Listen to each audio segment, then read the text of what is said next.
Okay, hello. Today we're going to be installing a fork and a headset on a new frame. I get to use my headset cup press, which is a favorite tool.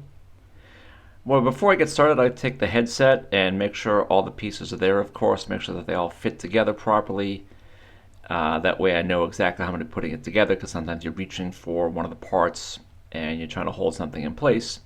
And then I lay it all out in the exact order it's going to go in. From there, let's take a little bit of grease and put some grease inside the head tube. That makes the cups go in just a little bit better. Once I get the top cup and bottom cup area greased up, I do one cup at a time. Here I'm starting with the bottom cup. And the cup press is an awesome tool. In the past we've used everything from 2x4s and a hammer to a vise, but the cup press really is a pretty sweet tool. One cup at a time helps them seat in a little bit easier as well. Once the cups are in place, I do put a little bit of grease inside the cup as well. Even though they are sealed bearings, there can still be some creaking that goes on, and this just eliminates one area of creaking on the bike. Putting the crown race on the head tube, or I'm sorry, on the steerer tube, I got a pretty rudimentary way of doing that. I just slam it on there with a 2x4 with a hole in it.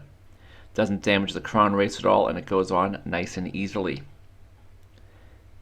High tech. Anyways, once that's in, I assemble the headset the way it's going to be set up. I'm also going to throw some spacers on here and a stem, because this is going to allow me to see exactly how much of the steerer tube I want to cut off.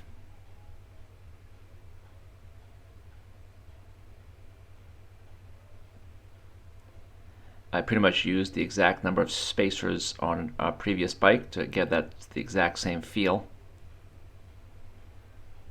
Once that's on there good, I mark it off. Now there is a specific hacksaw guide which clamps onto the steerer tube, which enables you to cut it nice and straight. And I have that tool, but I looked everywhere and I cannot find it. So it's made a little hack of a system. I put two stems on there and gave myself a little bit of a gap and used that as a guide for the hacksaw. And believe it or not, it worked pretty well. Just went kind of slow, made sure that the saw blade wasn't hacking into the stem itself. Took the stem off, made sure that it was a smooth area. And like I said, it actually worked out pretty well doing that way. Then I took a file and filed on the edges both on the inside and the outside of the steerer tube now that it's been cut. There's also a special tool that's used for pounding in the the star-fangled nut. Pound that into place. Once the star-fangled nut is in place, I put the spacers back on, put the stem back on, and the headset and the fork are ready to ride. I ended up using a different stem. And then as I was tightening the stem down, I thought of one more place to look, and guess what I found? That's right, the guide for the hacksaw. Anyways, that's installing a fork and a headset. Leave some comments below if you want to see something else, and we'll put some more videos up there. Thanks for watching. Have a good day, and ride on.